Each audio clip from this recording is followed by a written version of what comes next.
어느 고등학교 미술시험 시간이었습니다. 시험 문제 중에 생각하는 사람을 만든 조각가가 누구인지를 물어보는 문제였습니다. 답은 뭐예요? 로댕이입니다. 로댕. 공부를 잘하는 학생이 거침없이 로댕이라고 적었습니다. 그 옆에 있던 학생은 답을 몰라서 그 공부 잘하는 학생을 컨닝을 했어요. 로댕이라는 답이 보였습니다. 이 학생은 생각을 했어요. 아이고, 저 녀석 오댕을 로댕이라고 썼구나. 나는 올바로 써야지 오댕이라고 답을 적었습니다. 그러자 그 옆에 있던 아이가 또 컨닝을 했습니다.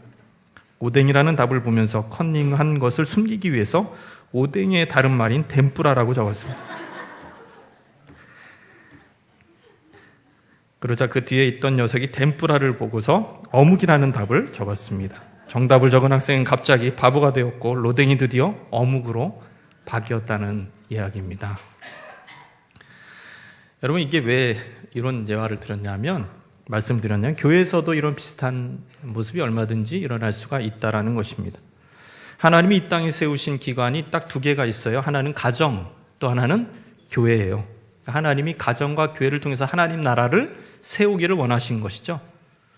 요거는 이게 제가 설교하는데 상당히 이게 방해가 되는 것 같아요. 예. 제가 2부 때도 요거 때문에 계속 네. 계속 신경이 쓰여가지고 2부 때도. 네. 감사합니다. 그러니까 가정, 교회 이 두 개를 딱 붙잡으면 이 세상에서 정말 하나님이 하시고자 하는 일들을 얼마든지 나타날 수 있는 구조를 이미 그 기관을 세워놓은 거예요. 그런데 결국에 이제 가정도 그렇고 교회도 그렇고 설계자가 누구다? 하나님이시다. 창조하신 분이 누구시다? 하나님이시다. 그러니까 그게 제일 잘 유지되고 그 역할을 가장 잘 할 수 있는 그 원인도 하나님에게로부터 나와야 된다는 거죠. 하나님이 시키시는 대로. 하나님이 말씀하신 대로만 가정을 따라가면 가정의 질서가 세워지고 온전하게 되고 저렇게 로댕이 오댕되지 않는다는 거죠. 하나님 말씀만 따라가면. 교회도 마찬가지죠. 교회를 설계하시고 그것을 만드시고 이 땅에서 세우시고 그리고 그것을 퍼뜨리시게 하신 분도 하나님이시기 때문에 우리가 성경에 있는 그 원리에 따라서 우리가 물론 그동안 많이 배웠겠지만 다시 한번 적용적인 측면에서 오늘은 특별히 그것을 처음 창조주의 의도대로, 설계자의 의도대로 따른다면은 특별히 문제될 것이 없습니다. 우리가 초대교회와 또는 하나님이 계획하신 교회와 비교했을 때 우리 교회를 포함해서 현대의 교회와 좀 다른 점이 하나 있는데 그것은 자기 달란트를 10분 사용해서 섬기는 사람들이 과연 몇 %나 될까? 한 교회에. 그래서 다 섬길 것 같은데 우리 교회는 또 퍼센트가 상당히 그래도 높은 편이죠. 그런 것 같은데 사실은 20%를 넘지 않는다. 주일 예배 출석에 20%를 넘지 않는다. 그렇게 이야기하고 있습니다. 근데 우리는 다 섬기죠? 안 그런가요? 거의 한 80% 섬기는 것 같은데 동의를 안 하시네요. 밥은 다 하시잖아요. 밥 섬김을 기준으로 봤을 때는 한 7, 80%대까지 올라가는 것 같은데 굉장히 귀한 섬김입니다. 오늘 우리의 재직으로의 부르심에 어떻게 순종하고 반응해야 되는지 여러분과 함께 말씀을 찾고 연구하고 정리하는 시간을 갖고자 합니다. 이 세미나를 통해서 우리의 부르심을 따라 영적 은사가 활활 타올라 교회가 더욱더 우리 교회가 건강해지는 시간이 되기를 주님의 이름으로 축원합니다. 결국 하나님은 교회를 세우셨고 재직을 부르셨다. 우리를 부르신 하나님의 목적과 의도를 따라 충성하게 될 때, 정확하게 따라가게 될 때 그 하나님이 세워놓으신 그 디딤돌을 따라 콩창콩창 가게 될 때 우리가 재직으로서의 열매를 맺게 되는 것입니다. 재직, 청지기로 부르신 하나님 우리에게 무엇을 말씀하시고 어떤 반응, 어떤 순종을 원하시는지 우리가 말씀을 통해서 찾아보기를 원합니다. 교환해 보시면 첫 번째 한번 읽어볼까요? 시작. 예수님이 교회 안에 영적 지도자군을 세우셨습니다. 11절 말씀을 한번 에베소 11절 4장 11절 읽겠습니다. 시작. 그가 어떤 사람은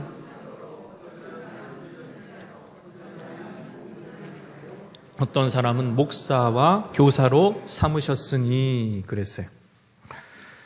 이게 무슨 얘기냐? 교회 안에 다양한 지도자군이 있다라는 얘기입니다. 이들은 스스로 자기의 권위를 만든 사람은 아니에요. 예수님이 직접 교회를 세우기 위해서 여러분 그 위에 이제 에베소서 4장 1절부터 10절에 보면 무슨 얘기냐? 예수님이 승천하실 때 선물을 이 땅에 교회에게 줬다 이거예요. 예수님이 승천하실 때 선물을 주셨대. 그 선물이 지금 이 지도자군이라는 거예요. 선물이 교회에게 주신 기프트, 선물이 이 지도자, 특별한 지도적 은사들을 세우신 것이다. 은사들을 세우신 것이다. 이 은사들을 몇 가지로 여기서 나누고 있습니다.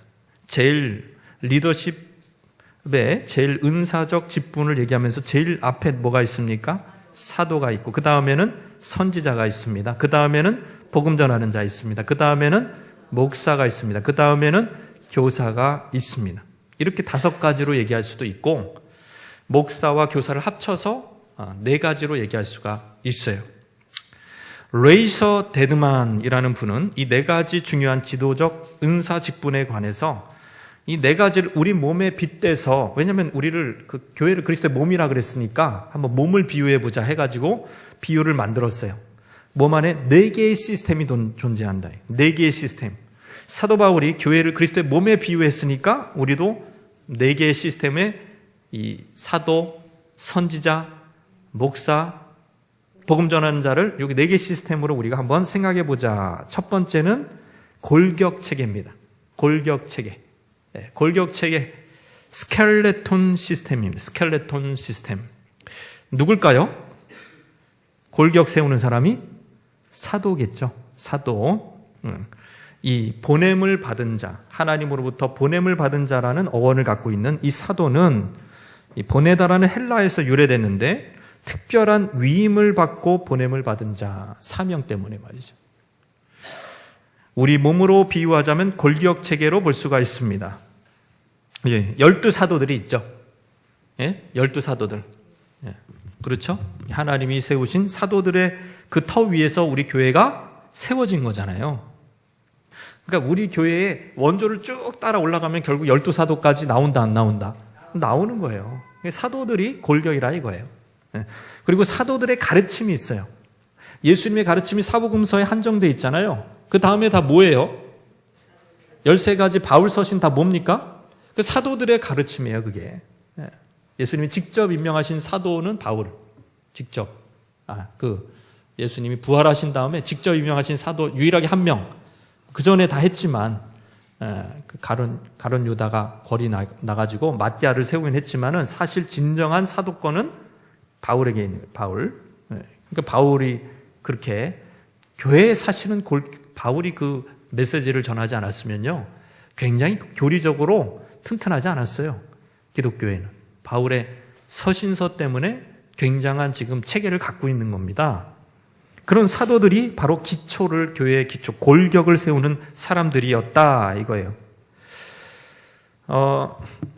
그래서 근데 우리도 이제 사도성을 가지고 있다 이렇게 주장하는 사람들이 있어요. 미국에 좀 있는데 그거는 이제 옳지 않죠. 사도적인 그 특별한 부르심은 12사도로 끝났다. 여러분 그렇게 이해하시면 됩니다. 대신에 이런 사람은 우리가 생각해 볼 수가 있습니다. 지금도 교회를 10개씩 세우는 분들, 그런 분들이 있어요. 이런 분들, 사도들은 아니지만은, 참, 하나님 앞에 귀한 일을 한다. 골격을 세우는, 이런 지역교회의 골격을, 이 유니버셜한 교회의 골격을 세우신 분들은 이제 12사도로 끝났고, 지금 요렇게, 평창동에, 홍지동에, 홍은동에, 부암동 이렇게 동마다 누가 교회를 세운다 그러면 어느 시골에 그런 사람은 굉장히 이렇게 사도들처럼 참 그런 하나님의 은사를 주셨다. 이렇게는 얘기할 수가 있죠. 제가 이제 어릴 때 이렇게 쭉 자라는데 제 또래의 여자아이 하나가 있었어요. 제 또래랑 거의 비슷한 친구인데 잘 못 어울렸어요. 저희랑 그 굉장히 활달한 친구였는데 잘 못 어울렸어요. 왜 그런가 하면은 아버지가 이제 장사를 하시다가 교회 근처에서 장사를 하시다가 계속 불을 받다 보니까 이 불이 넘쳐서 이렇게 불이 확 그냥 감당이 안 돼서 이 장사를 확 내던지시고 신학교에 가셔가지고 전도사가 되시고, 그리고 이제 계속 교회 개척을 하신다는 소리를 들었어요. 그 동기의 얘기를 들으면 계속 교회 개척을 하느라고 자꾸 떠돌아다녀. 드디어 그 목사님 만났습니다. 자주 이사 다녀다가 만났는데, 그분이 이제 저희 이제 벌써 그때는 청년이 됐어요. 그 목사님이 얘기를 하는 거 벌써 이제 3개째 개척을 잘 하고 있다, 이 얘기를 하시더라고요. 그러면서 자기는 100명이 넘어가면 재미가 없대, 목회가. 그러니까 100명까지는 만드는 거예요. 100명까지는 딱 어디 가나 100명이 딱 만들어진대. 근데 100명이 나오면 목회 재미가 없대. 그래서 또 개척을 하게 된대. 그러면서요, 이번에 벌써 3개째래, 3개째. 그러면서 이제 후임한테 다 넘기고 자기는 개척을 하는 은사가 있다. 저에게는 없으니까 여러분이 이상하게 적용하지 마시길 바랍니다. 저에게 없어요. 그럼 벌써 개척을 했죠. 이분은 있어요. 얼마나 담대하고 뭐 거치는 것이 없어요. 거치는 건 성격 자체가 이렇게 간 보고 이런 거 전혀 없습니다. 그냥 내질러 버리고 확 끄네요. 그냥 사람이 확실해요. 그렇게 보여요. 일단 개척을 하게끔 보여요. 이미지가, 외모가 딱 그렇습니다. 그런 분들 보면은 사도는 아니지만 그 사도들처럼 참 지옥교회를 세우는 분들이다, 이런 생각을 가지고 올 수가 있겠죠. 사도 시대는 끝났죠. 자, 그 선지자 있어요. 선지자는 특별히 이거는 계속 되는 그 이야기들이 이렇게 성경에 나와요. 그렇죠? 12사도 이후에도 초대교회도 계속 선지자들이 등장을 해요. 그죠? 선지자들 등장하는데, 이 선지자들을 구약에서만 300번 이상 나오고요, 신약에서도 초대교회 이후에도 계속 나오는 게 선지자들이에요. 이 선지자들 뭐 하는 사람이냐? 하나님의 메시지를 받아 인간에게 전달하는 직분을 가진 사람들입니다. 즉 우리 몸에, 골격계통 이미 끝났습니다. 뭐가 남았을까요? 신경계통입니다. 신경계통. nerve 시스템이다. nerve 시스템. 신경계통이 하는 일이 뭐죠? 뇌로부터 명령을 받아 온몸에 전달하는 신경계통이 하는 일입니다. 그래서 선지자는 하나님으로부터 메시지를 받아 사람들에게 전달하는 일, 다른 말로 하면은 하나님의 말씀을 맡은 자라는 거예요. 주여 주여, 왜 나를 모르십니까? 왜 나를 이렇게 거부를 하십니까? 우리가 주님 선지자 노릇도 했습니다, 이렇게 하잖아요. 그게 말세에 일어날 일이라고 하잖아요. 그죠? 선지자 노릇 하지 않았습니까? 다른 말로 하면 뭐예요? 말씀 전했다는 거예요. 말씀 전했다. 선지자 노릇 했다. 그건 이 직분은 지금도 연속성이 있다고 볼 수가 있는 거죠. 예수님 말씀에 의하면. 오늘날 교회의 설교자와 비슷합니다. 목회자라기보다는 설교자와 좀 비슷해요. 고린도후서 5장 19절 말씀 같이 읽겠습니다. 시작. 곧 하나님께서 그리스도 안에 계시사 세상을 자기와 화목하게 하시며 그들의 죄를 그들에게 돌리지 아니하시고 화목하게 하는 말씀을 우리에게 부탁하셨느니라. 뭘 부탁하셨다? 뭘 맡고 있다? 말씀을 맡고 있다. 그래서 설교권, 강단권을 아무에게나 줘요? 검증된 사람한테만 줘요? 노예에서 또 시험을 통해서 학교에 졸업을 하고 뭘 하고 해야 주는 거죠? 강단권을. 그래서 설교권을 가지고 있는, 말씀을 맡은 사람이다, 이거. 말씀을 맡은 설교자를 얘기하는 거예요. 설교자. 이 시대에 설교자가 조금 상당히 비슷할 수 있다. 또 하나가 나옵니다. 복음 전하는 자입니다. 무슨 시스템일까요? 자, 이제 골격 시스템 끝났어요. 신경 시스템 끝났어요. 복음 전하는 자 뭘까요? 우리 몸에서 소화기관 남았어요. 소화기관. 바로 다이제스티브 시스템입니다. 소화기관입니다. 소화기관이 역할이 뭐합니까? 소화기관은 외부에서, 우리 몸과 상관없는 외부에서 음식을 가져와서 소화시키는 거죠. 소화시키는 거. 음식이 내 몸에 들어와서 내 몸의 한 부분이 되는 것입니다. 외부에 저기에 있는 고기 덩어리가, 저기에 있는 채소가 내 속으로 들어와서 내 살이 되고 피가 되고 뭐가 되는 거죠? 찌개 백반이 되는 거죠. 피가 되고 살이 되고 찌개 백반이 되는 거예요. 전도자가 뭐냐? 복음 전도자가 뭐냐? 외부의 불신자들에게 복음을 전해요. 그들이 예수님을 믿습니다. 뉴 안겔리온, 이 복된 소식을 듣고 이제 소속이 되는 거예요. 그러니까 밖에 있는 것이 안으로 들어와서 융화가 되고 한 몸이 그리스도의 몸으로 붙어서 벽돌이 하나 더 세워지듯이 그리스도의 몸이 점점 자라게 되는 거가 되는 거죠. 먹으면은 커지는 거예요. 키가 커지는 거죠. 자, 이게 바로 복음 전도자의 은사다, 이렇게 볼 수가 있습니다. 오늘날 교회마다 이 복음 전하는 자의 사명을 가장 잘 표현하는 조직이 있습니다. 어떤 조직이 있을까요? 과거로부터 있었던 조직? 무슨 회? 전도회. 여전도회? 남전도회입니다. 여러분, 이것이 사실상 재직들의 사역의 장이에요. 남전도회, 여전도회가 재직들의 사역의 장이라고요. 사실 전도회는 여전도회가 먼저 시작됐어요. 우리나라의 여성의 파워가 원래 세잖아요. 믿는 여성의 파워가 얼마나 정말 그 교회를 세우는데 큰 힘이 됐습니까? 마포 삼열 외국인 목사님께서 있어요. 유명하신 마포 삼열 목사에게 세례를 받은 널다리골 교회 여신도 63명. 이 63명의 회원으로 출발한 게 여전도회. 1898년에 시작됐대요. 여전도회 회원들은 지역 복음화의 주춧돌 같은 사람들이었다고 합니다. 여전도회를 통해서 전도운동이 일어날 뿐 아니라 선교사를 돕고 신방을 하기도 했습니다. 사회와 문화 영역에서도 성경적인 원리를 실현할 수 있도록 여성 교육운동을 했고요. 생활 개선운동을 했습니다. 전도운동을 했습니다. 그런데 지금 여전도회는 뭐 하고 있죠? 우리가 아니고 보통 뭐 하죠? 자꾸 여러분 우리라고 하면 상처받으니까 우리가 아니고 보통 다른 데서 뭐 하죠? 바자회 많이 하고요. 안내 주로 하고 뭐 할까요? 근데 예전엔 주로 뭐 했어요? 전도하고 교육하고 신방하고, 이게 여전도회 회원들이 했던 일입니다. 여전도에서 병원 선교, 재소자 선교, 학원 선교까지 여러분 우리나라 기독교 역사에서 굉장히 큰 일을 했대요. 여전도회가. 근데 지금은 상당히 그 역할이 축소가 되고 그 모이는 것들이 그냥 굉장했는데 지금은 이제 많이 약간 수축이 된 느낌이죠. 요즘 한 목사님의 말대로 한국교회 초기의 교회와 사회의 교량 역할을 했던 전도 부인의 리더십은 언제부터인가 단절되기 시작했고 교회 여성의 위치와 활동은 다시 봉건 사회로 회귀되는 모습이 돼버린 것이다.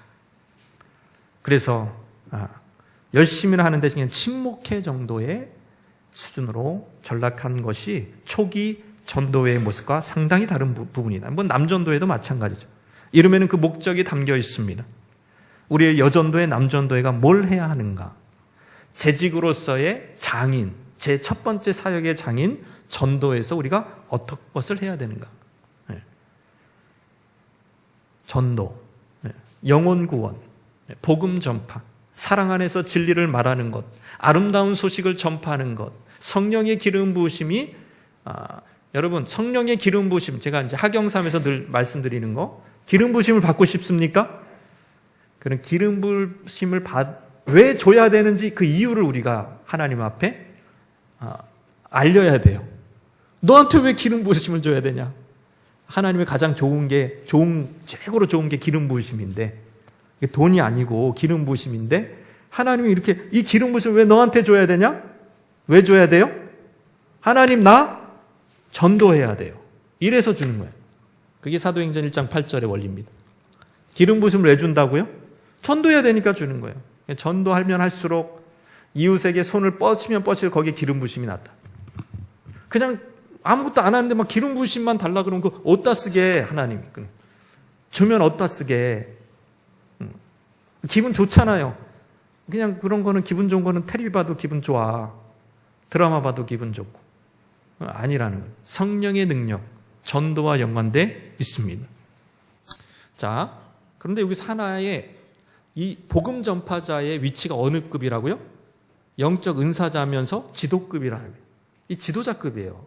이제 이런 부분에 이게 안 맞아. 이게 지금 이 영적 지도자의 전도사님 물론 계시는데 주로 다 교육 전도사님 이래가지고 교육 파트 전도사님 이렇게 이제 딱 한정을 해버리고 신방 전도사님 했는데 실제로는 신방만 또 글로 또 가버리고 주로 신방이지 전도는 또 아니야. 이런 식으로 약간 전도 복음 전파자의 어떤 그 위상이 조금 떨어진 느낌이에요. 현실적으로는. 이게 굉장히 중요한 개념입니다. 그 다음에 마지막으로 네 번째가 뭐가 있어요? 목사와 교사입니다. 목사이면서 교사입니다. 왜냐하면 성경 원문에는 여기서 이건 주일학교 교사 말하는 거예요 라고 얘기할 수 있지만 원문적으로는 틀려요. 그 말이 안 맞아요. 원문에는 목사와 교사라는 말이 이렇게 되어 있습니다. 목사이면서 교사입니다. 목사이면서 교사예요. 왜냐하면 관사가 하나밖에 안 붙어 있거든요. 그게 하나가 다 서식해 주기 때문에 이게 한 사람을 얘기하는, 한 직분을 얘기합니다. 이게 결국 목사에게 있어서 가장 중요한 일은 뭐다? 가르치는 일이다. 이거 가르치는 일이다. 목사이면서 동시에 교사다. 네 가지 직분, 여러분 교회에만 있는 것이 아니라 초대교회에서 네 가지 직분, 하나님이 은사를 주셔서 일하게 하는 그 직분, 목사이면서 교사. 이거 얘기를 안 했네요. 제가 지금 헷갈려가지고. 이게 무슨 시스템이죠? 패스터, 티처. 무슨 시스템이에요? 뭐가 남았습니까, 이제? 순환계통이 남았어요. 서큘레이션 시스템이다. 서큘레이션 시스템이다. 순환계통. 피가 도는 거예요, 우리 몸에. 심장이 박동을 하면서 피가 돌게 하는 것, 도는 거죠. 그래서 여기 안에 있는 것이 말초신경까지 가게 하는 것, 돌게 하는 역할. 이 티칭을 통해서 돌게 하는 역할이 목사 곧 교사의 역할이라 이거예요. 하여튼 영양을 공급한다 이거예요. 곳곳에 뭘 통해서 영양을 공급합니까? 그 피가 뭡니까? 생명의 말씀을 가르치면서 말씀의 영향력이 곳곳에 들어가는 거예요. 그게 목사의 역할이에요. 곧 교사입니다. 목사와 교사, 목사 곧 교사. 영적 양식을 골고루 공급해야 건강한 성도가 될 수가 있습니다. 그래서 여기에 이게 뭐냐? 여러분한테 군림하라고 하나님이 주신 은사가 아니고 이런 은사, 이런 영적 리더는 뭐다? 뭡니까? 뭐라고? 선물의 선물. 여러분을 위한, 재직들을 위한 선물입니다. 믿으시기를 바랍니다. 재직들을 위한 선물이에요. 여러분, 그 교회가 건강하지 못한 이유 중에 하나는 첫 번째는 이 선물이 잘못됐기 때문에 선물 자체가 문제가 있어요. 선물이 그러니까 뭐 아예 은사가 없는 사람이 뭐 가르치는 은사가 전혀 없어요. 그래서 가르치면 다 자. 예를 들어서 목사가 가르치면 다 자. 그러면은요 교회가 병들게 돼 있어요. 은사가 아니기 때문에 그건 은사로 사역하는 거예요. 그건 잘남으로 사역하는 게 아닙니다. 그건 노력 이전의 은사라니까요. 은사라니까요. 설교자는 은사입니다. 노력을 열심히 해야 되겠지만 그 하나님이 은사를 주신 거예요. 안 믿으시네 진짜로. 왜 이렇게 안 믿으셔? 근데 신학교 다 간다고 되는 게 아니에요. 그 은사를 가지고 있어요 사실은. 그런 사람이 신학교 가야 돼요. 그 제가 얘기하는 게 아니고 정말 이렇게 목회를 오래 하시고 원로 목사님처럼 그렇게 목회를 오래 하시고 그런 분들이 공통적으로 얘기하는 거예요. 은사라 이거. 설교는 은사다. 그런데 이제 그래서 예를 들어서 주일학교도 있어요. 셀리더도 있어요. 뭐가 다른가요? 여기 목사 곧 교사랑 뭐가 달라요? 그분들은 뭐예요?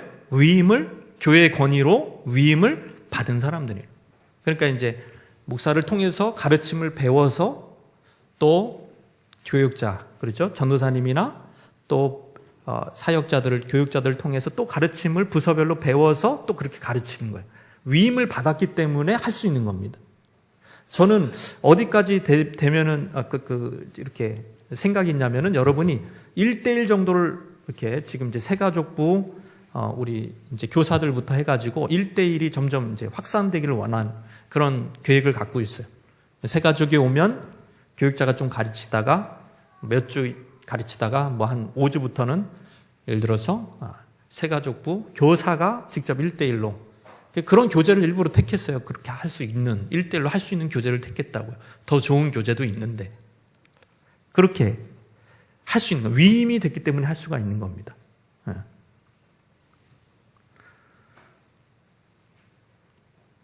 그래서 이런 위임의 원리를 무시하면 질서가 깨지게 된다. 그런 얘기를 꼭 드리고 싶습니다. 자, 하나는 예수님이 하늘로 승천하시면서 교회에게 주신 선물 4가지 영역이라 그랬어요. 네? 첫 번째는 사도, 골격, 선지자, 신경계, 복음전도자, 소아계통, 목사 곧 교사는 순환계통이다. 예. 이분들은 원론적으로 재직이 아니고 교회를 흥황케 하기 위해서 여러분에게 주신 선물이다. 교육자들은 뭐다? 선물이에요. 선물이다. 예. 교육자들은 부담이다 이렇게 생각하시면 안 돼요. 예? 부담이야 이렇게 생각하시면 정말 비성경적이에요. 선물인 줄 믿으시기를 바랍니다. 예, 선물. 예. 아유, 교육자 부담이야. 특히 담임 목사님 부담이야. 애도 많고 부담이야. 뭔 애들이 이렇게 많아. 선물이라고. 우리 옆에 분에게 좀 세뇌를 좀 시켜야 돼. 교육자들은 선물입니다. 옆에 분에게. 자, 시작. 선물이에요, 선물. 예. 하나님이 교회에게 주신 선물이에요.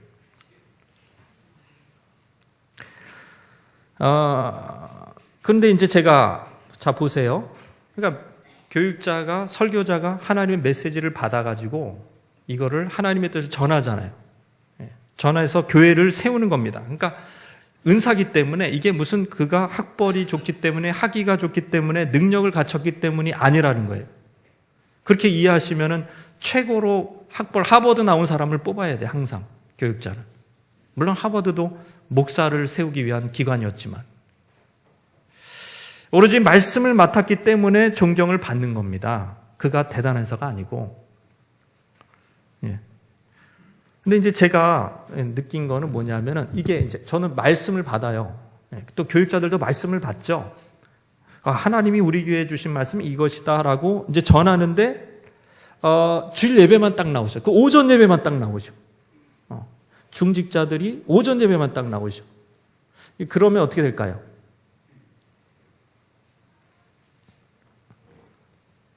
안수집사님들이, 권사님들이 다는 아니지만 상당히 많은 분들이 그냥 딱 그 오전 예배만 나오셔.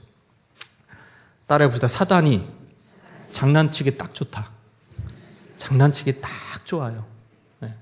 그 오전에만, 그럼 훈련은 언제 하고? 제자 모임에 나오는 것도 아니고. 그럼 누구에게서? 선물을 이용하지 않아요, 선물을. 그 은사를 통해서 나오는 메시지를 듣고 내 삶 속에서, 내 부서 속에 적용하면 되는 거거든. 적용하면. 금요 기도에도 안 나와. 오후 예배도 없어. 제가 처음에 교회 부임했을 때 계속 이거 하면서 막 계속 이렇게 머릿속은 딴 생각이 들었어요. 왜 안 나오지? 이러면서. 왜 없을까? 왜 사람들이 없을까?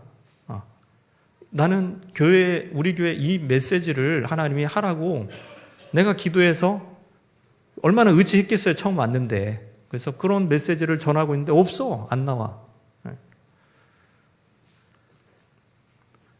여러분, 그러니까 그 말씀을 하나님이 그 주의 종을 통해서 주시는 말씀을 듣지 않고 거기서 이제 나중에 나오는 거는 그래요. 교회는 이래야 되고 저래야 되고 교회는 이렇게 돼야 되고 저렇게 돼야 되고 그건 누가 해야 되는 거죠? 말씀을 맡은 자가 해야 되는 거예요. 그 권위는 여러분 지켜주셔야 돼요. 아멘이십니까?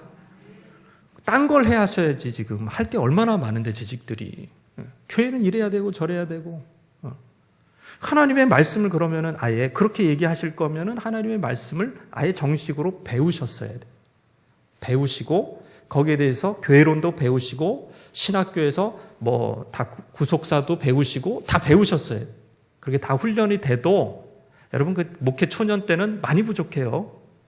그래서 또 부교육자 생활을 하는 거고, 예?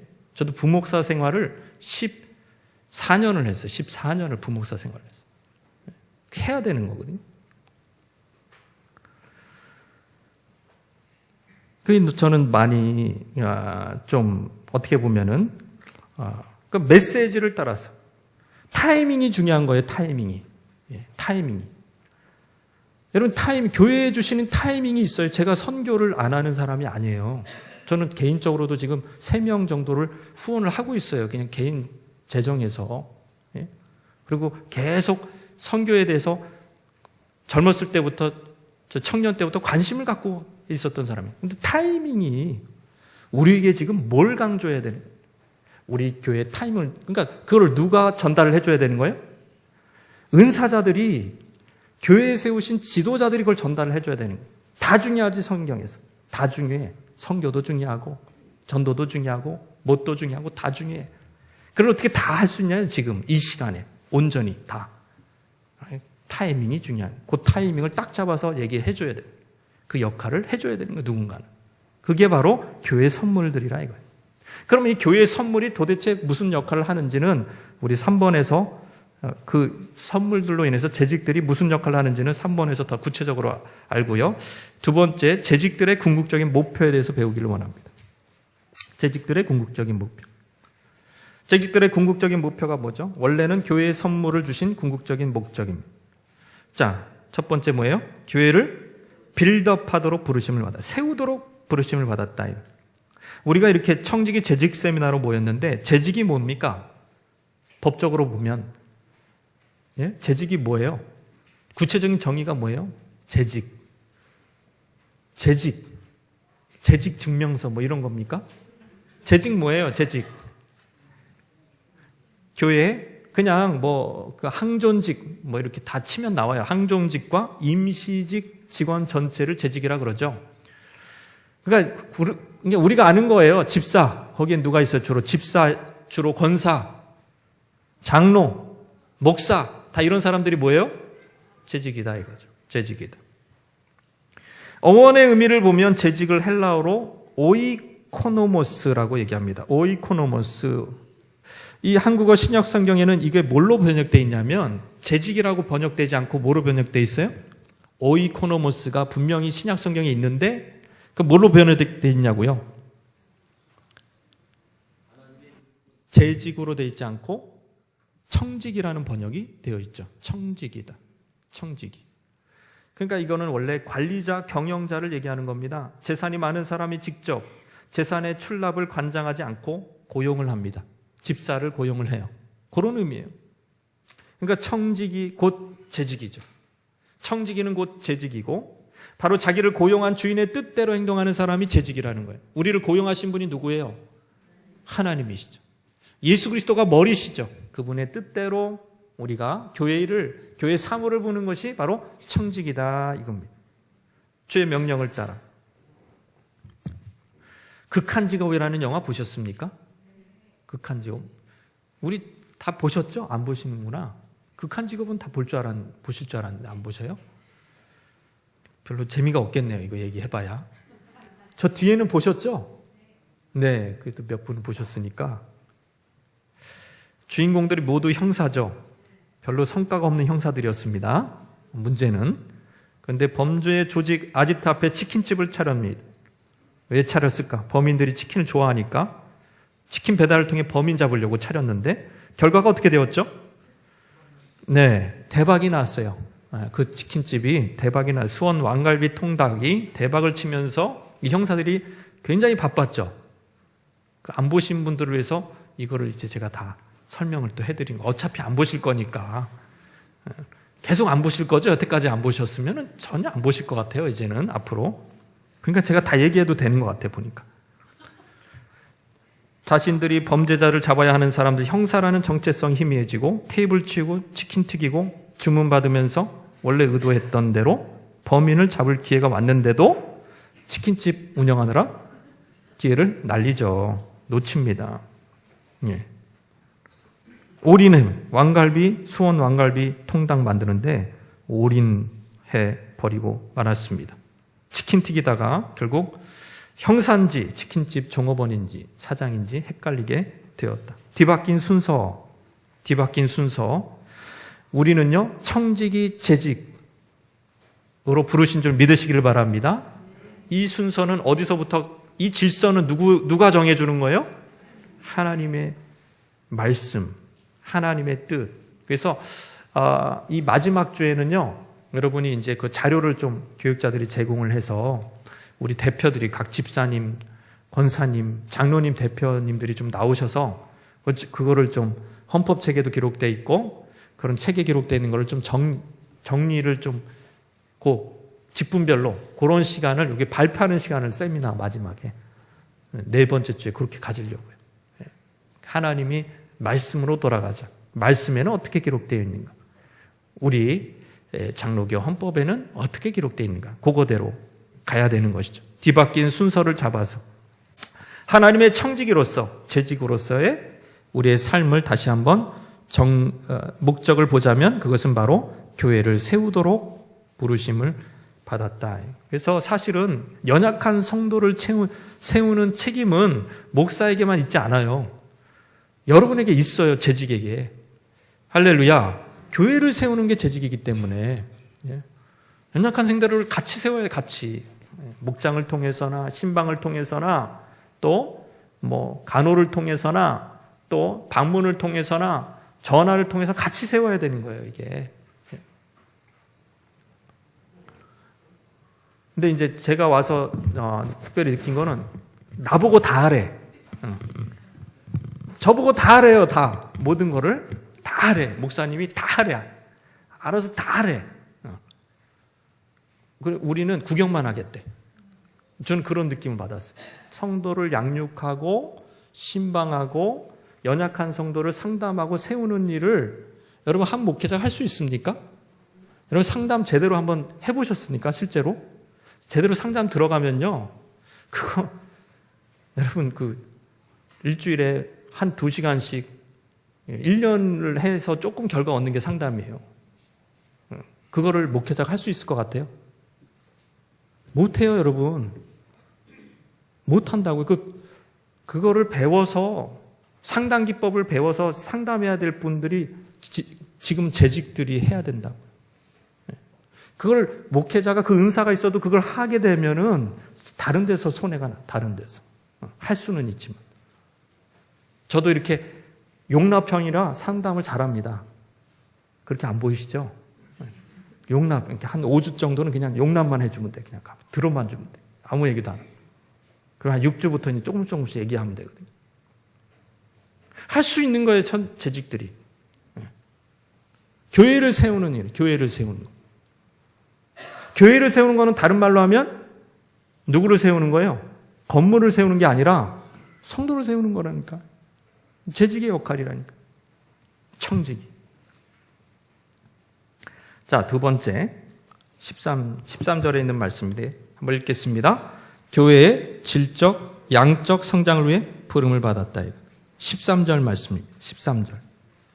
자, 시작. 우리가 다 하나님의 아들을 믿는 것과 아는 일에 하나가 되어 온전한 사람을 이루어 그리스도의 장성한 분량이 충만한 데까지 이르리니 그랬습니다. 장성한 분량에까지 뭐 하라고요? 자라라. 자라라. 12절, 13절 결국에는 같은 얘기하고 있는데 궁극적으로 13절이 궁극적인 목적을 얘기하는 거예요. 무슨 성장이라 그랬습니까? 교회의 질적인 성장, 양적인 성장이다.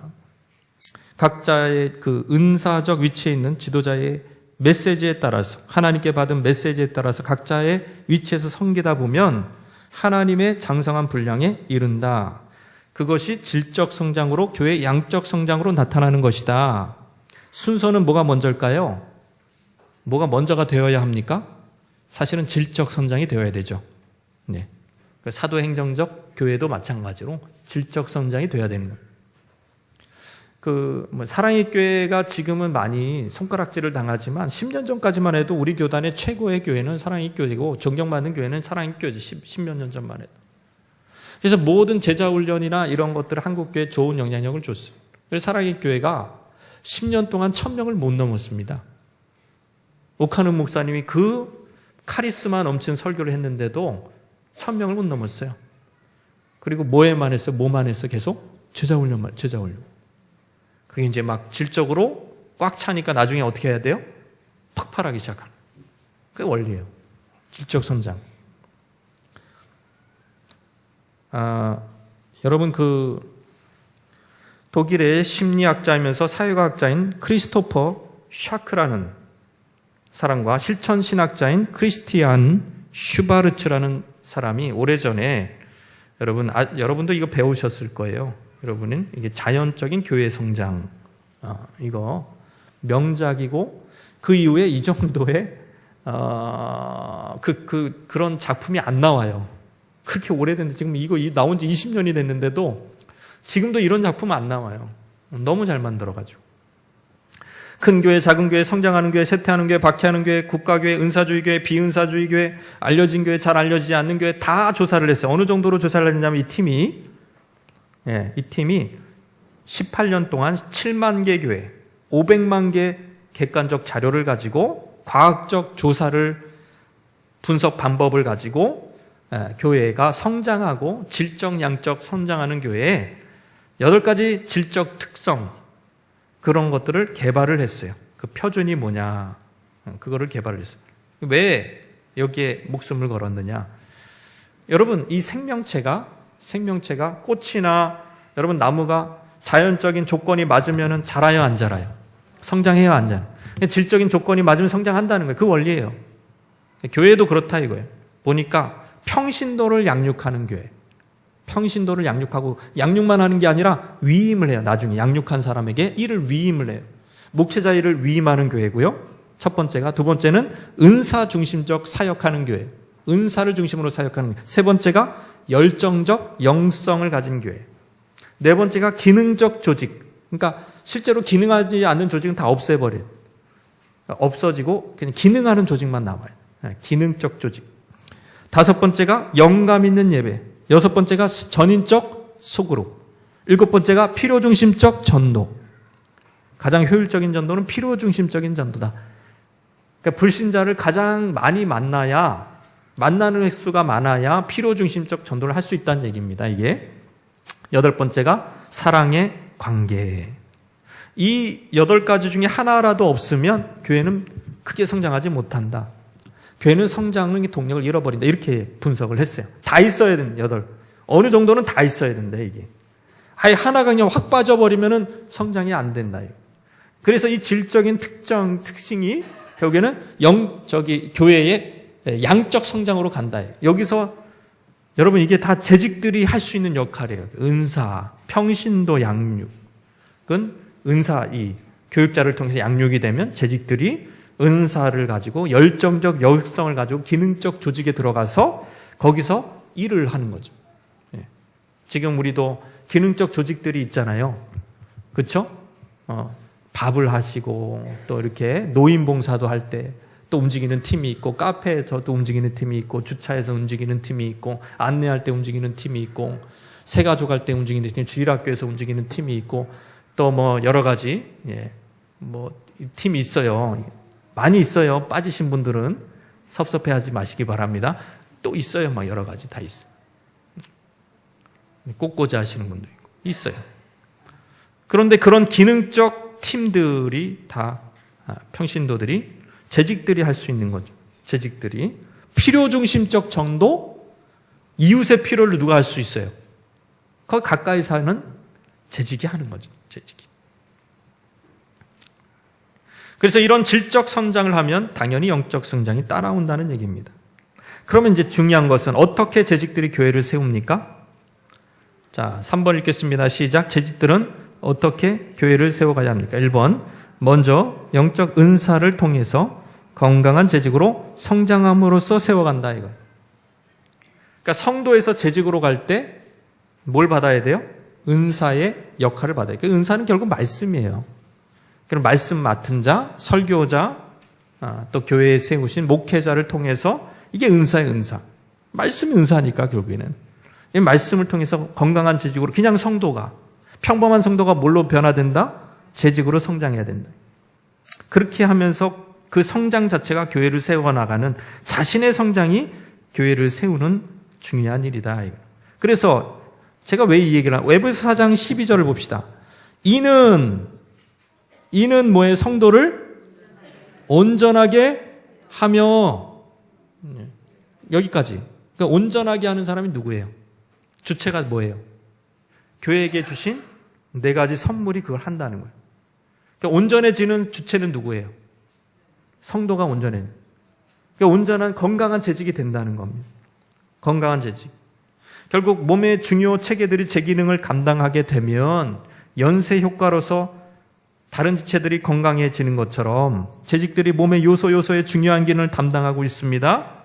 그 체계들하고, 중요 체계들하고 연결이 돼서 공급을 받고, 순환계통의 공급을 받고, 신경계통의 공급을 받아서, 그래서 건강해진다는 거예요. 건강해져가지고 각 지체들이 건강해진다는 거죠. 이걸 따라해 봅시다. 영적 도미노 현상. 예, 영적 도미노 현상이 일어나는 거예요.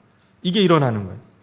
골격, 뼈다귀, 체계, 순환체계, 소화체계, 신경체계, 이런 것들이 제 몫으로 감당이 되어 있고 거기에 잘 붙어 있습니다. 붙어 있기만 해도, 거기에 그 은사에 붙어 있기만 해도 거기서 은혜를 받아서 거기서 영적 양식을 먹고 바뀐다 이거예요. 건강해진다 이거예요. 그래서 재직의 비유로 하면 몸에 뭐가, 어떤 게 재직의 역할로 볼 수 있을까요?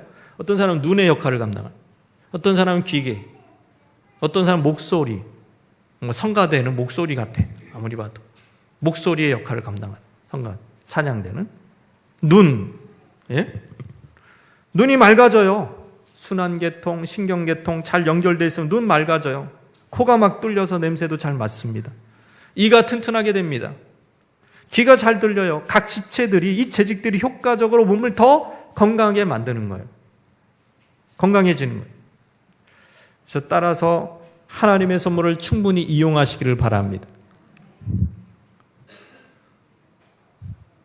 하나님의 선물을 이용을 해야 돼. 저는 나를 이용을 했으면 좋겠어. 이용을 했으면 좋겠어요. 근데 저를 요구하는 게 막 인격자가 되래, 자꾸. 인격자가 되래. 여러분, 그게 제 본질이 아니에요. 말씀을 꺼내 드셔야죠. 저를 만나면 뭐 해야 돼요? 계속? 질문이 뭐가 나와야 돼요? 예? 아니, 의사 만나면 맨날 당신 인격자입니까? 인격자 아닙니까? 그러면서 따져요? 그 의사 만나서 그러면은 인격자입니까? 어디 봅시다. 그게 먼저예요? 물론 중요하죠. 인격적인 것 중에. 그게 1순위예요? 수술 잘해야 되잖아요? 처방전들이고 진단자라는 게 의사지. 예? 너무 답답해가지고 제가 의사 비유를 했어요. 의사 비유를 하도 답답해가지고. 뭘 원하는지 모르겠어요. 그러니까 저는 제일 예쁜 성도가 어떤 성도냐면, 저를 통해서 제 은사를 잡고 이렇게 두드리는 사람을 저는 지금까지 제일 예뻐해요.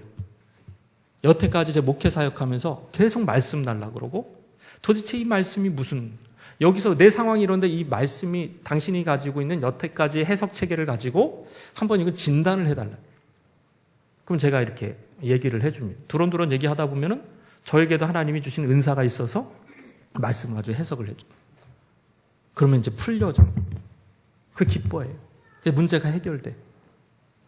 그리고 이거예요, 이거. 왜냐면 그걸 위해서 평생 살아온 사람한테 어떤 것을 요구하십니까? 말씀을 요구하시기를 바랍니다. 말씀과 기도를 요구하시기를 바랍니다.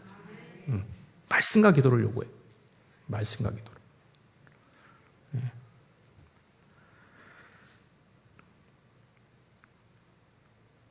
아예 들어야 될 분들은 또 없는 것 같아요. 이게 안 들어도 되는 분들이 자꾸 듣는 것 같기도 하고. 안타까워요.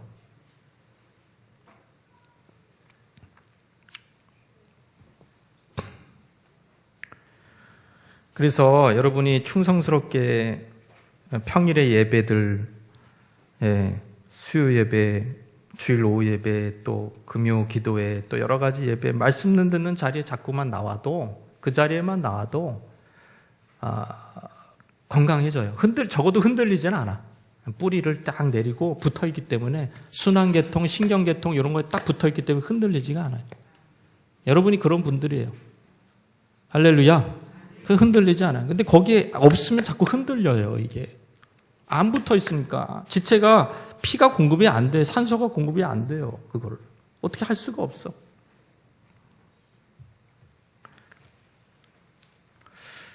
자, 두 번째입니다. 재직들은 어떻게 교회를 세워가야 되느냐? 자, 시작. 재직은 봉사일을 하도록 구비됨으로. 그러니까 이 피를 공급받고 산소를 본인이 잘하죠?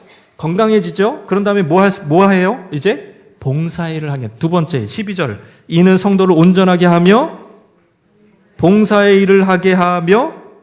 그러면 봉사의 일을 하게 하는 사람이, 봉사의 일을 하는 사람은 누구예요?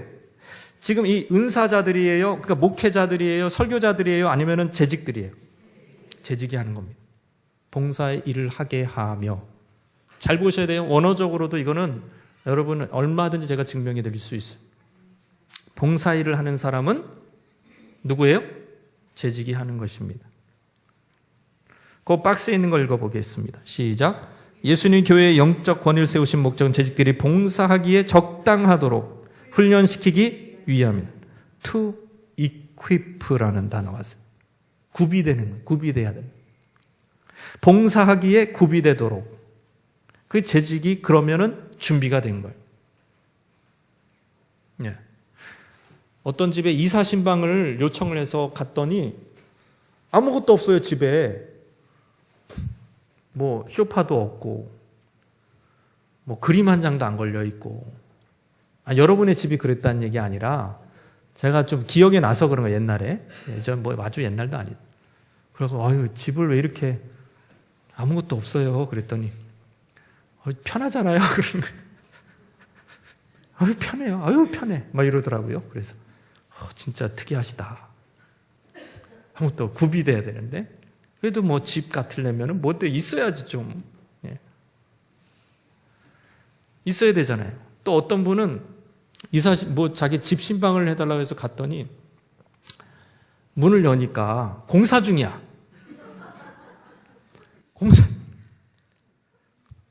먼지 날아다니고, 여기 이렇게 슉 하니까는 이렇게 그거 있잖아요. 그거. 이렇게 두껍게 이게 돼 있어요. 그래서 앉을 자리도 없고 서서.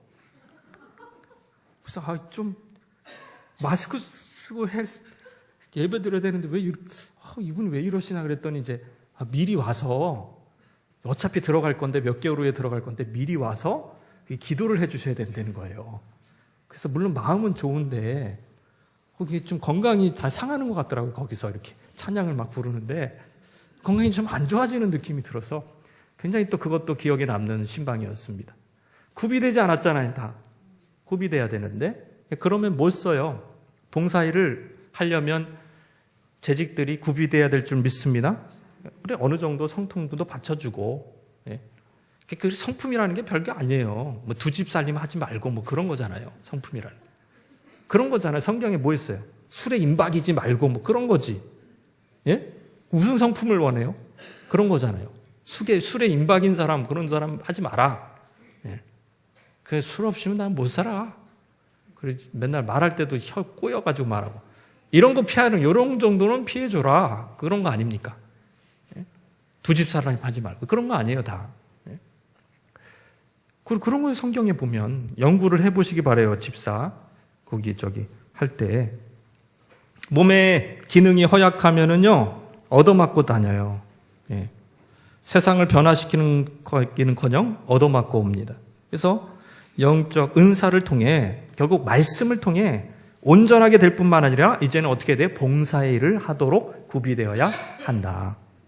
그러면서 교회를 세울 수가 있다. 봉사의 일을 준비하면서. 여러분 건강한 몸으로 봉사하는 것입니다. 건강하지 못하면 일을 하지 못합니다. 참 안타까운 성도들의 이야기를 얼마나 많이 듣습니까? 어깨를 다친 사람 물건 하나 들지 못함, 발을 다친 분은 이제 직장에 자기가 이제 몸으로 해야 되는 직장에 나가지 못함. 어떤 여집사님은 6개월이나 집에서 계속해서 젊은데도 다리를 다쳐서 계시는 분도 보았습니다. 무엇보다 멀쩡한 사람들이 봉사일을 감당을 하는 것입니다. 그래서 여러분, 이렇게 봉사일은 누가 하는 거라고요? 나눠져야 돼요. 예. 목회자는 뭐 하면 좋아요? 뭐에 집중하게 하는 게 좋아요? 그 사람이 제일 잘하는 게 뭐예요? 봉사일이 아닙니다. 목회자는. 그 사람이 제일 잘하는 일은 뭐예요? 말씀과 기도. 그게 제일 잘하는 거예요. 말씀과 기도. 거기에 전무하게 하고 제자들은 뭐 하면 돼요? 봉사일을 하는 것이죠. 그게 교회 질서요. 모두가 행복해지는 길입니다. 목회자는 말씀을 맡은 종인데 영적 양식에 온 몸, 온 신경을 다 써서 여러분 거기에 연구하고 매진해야 돼요. 근데 그냥 말씀이 그냥 입만 벌면 나오는 건 줄 안다고 선배 목사님들이 저한테 조언해 주셨어요. 담임 목사나 목회자가 너 대보면은 성도들은 입만 벌리면은 다 말씀이 나오는 줄 안다? 이런 얘기를 해 주셨어요. 그래서 설마요. 에이, 그렇게 생각할까? 이게 얼마나 고단한 일인데, 힘든 일인데. 그 입만 벌면 어떻게 말씀이 나와요. 얼마나 고생해야 되는데. 그랬는데 제가 우리 교회 왔잖아요. 그럼 입만 벌면 말씀이 막 나오는. 여러분, 이것도 지금 얼마나 지금 준비가 뭐 그냥 우리 교회 상황에 맞아야 되고, 옛날에 자료들도 있겠지만 그 의미 없는 게 많아요. 네. 교회 상황에 맞아야 되고 현실에 맞아야 되니까 또 바뀌어야 돼요.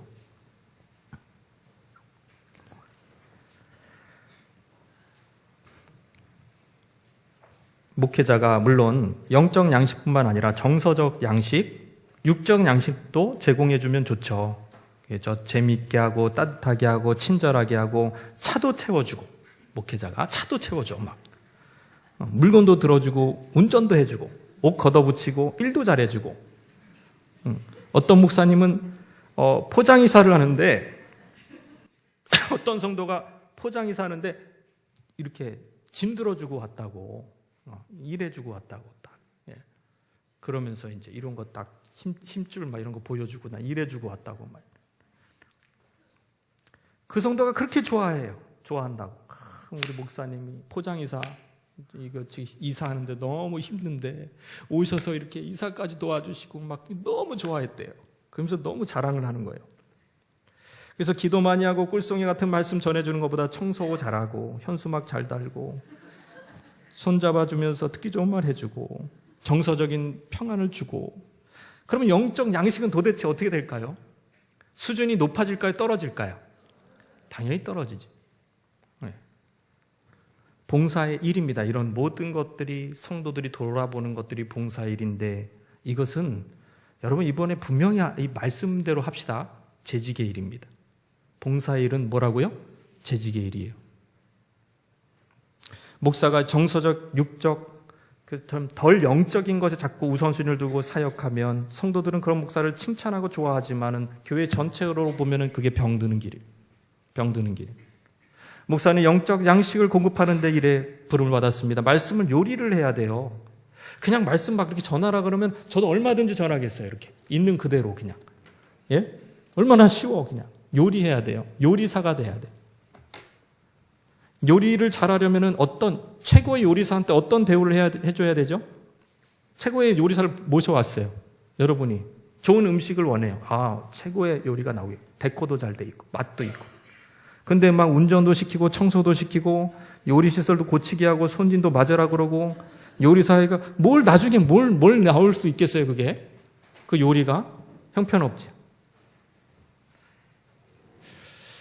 여러분, 그 목회자는 물론 성도들이 그렇게 피땀 흘려서 본인들이 재직들이 봉사일을 행함으로 만들어준 그 시간을 목회자는 귀히 여기고 아주 금쪽같이 여기 거기에 말씀에 매진해야 될 줄로 믿습니다.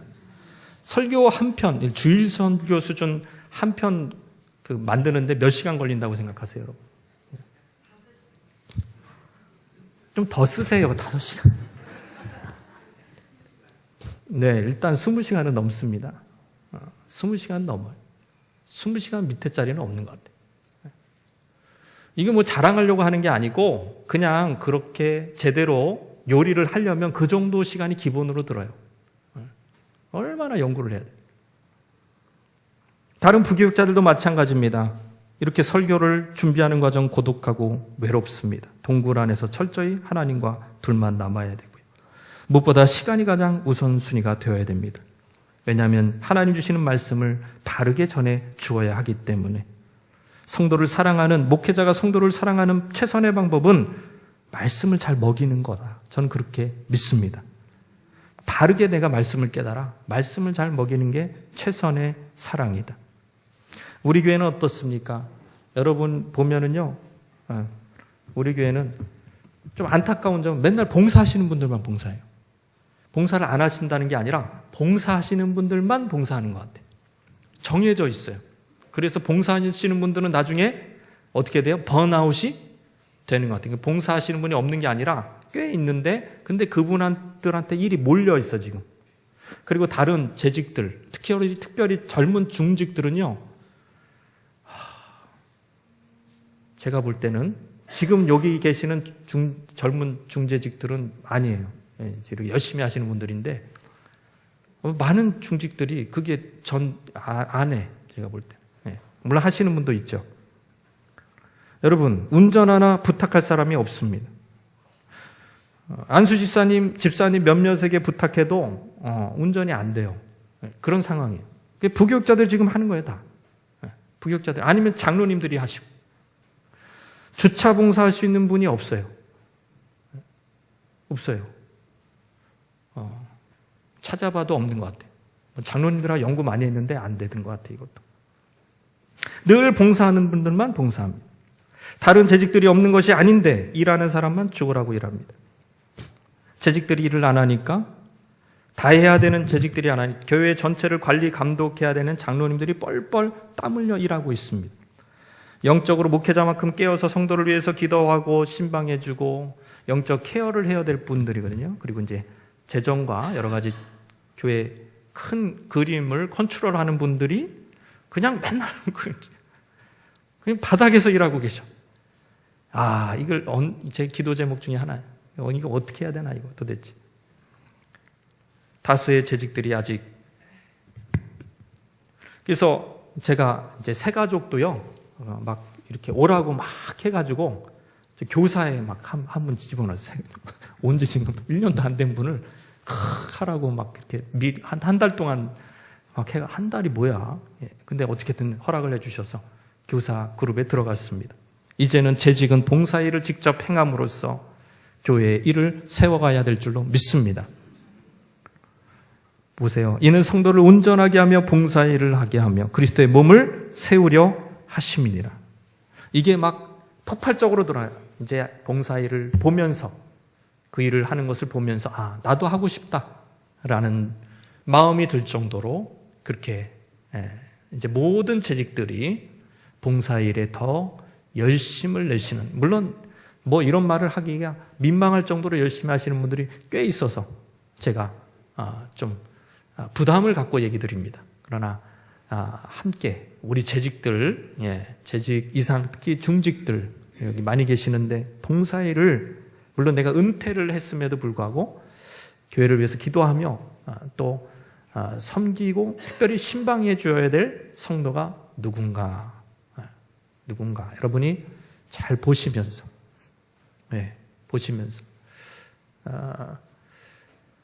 행하시기를 바랍니다. 놀라운 일이 일어나는 것. 구역에 우리 목장에 어려운 지체들을 돌아보다가 이렇게 돌아보면서 저를 불러야 돼요. 그리고 교육자를 불러야 돼요. 그런데 제가 가면은 처음 다. 예를 들어서 그런 일이 있다고 해봅시다. 그러니까 제가 교육자로서 가는데 아픈 분한테 가고 또 이렇게 어려운 분한테 가는데 제가 가는 것도 처음이고 같이 오는 뭐 목자도 처음이고 또 뭐 권사님도 처음이고 다 처음 와. 이거는 아닌 거예요, 여러분. 이래서는 안 되는 거예요. 그건 질서에 안 맞아요. 그 재직의 일을 안 하는 거예요. 같이 다 돌보다가 목사님 이제 오셔야 되겠습니다.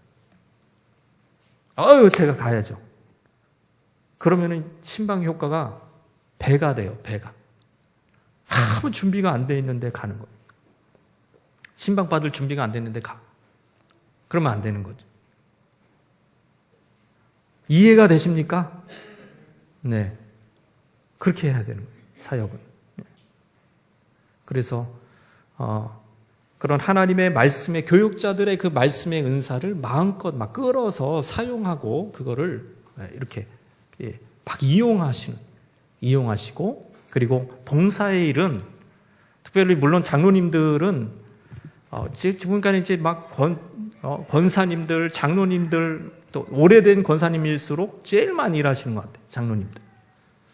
그게 아니고 계속해서 봉사의 일을 조금 좀 마음에 안 들더라도 자꾸 후배들에게 그냥 이렇게 지혜롭게 잘 이양을 해주시고 맡겨주시기를 바랍니다. 그러니까 와서 한번 해보라고. 그렇게 자꾸 그 팀을 만들어서 뭐 새 가족도 괜찮아요. 어쨌든 오라고 해서 그래 교회가 재직들이 잘 세워나가죠. 아주 흥황하는 그런 교회로 성장하는 우리 교회 되기를 바랍니다. 네.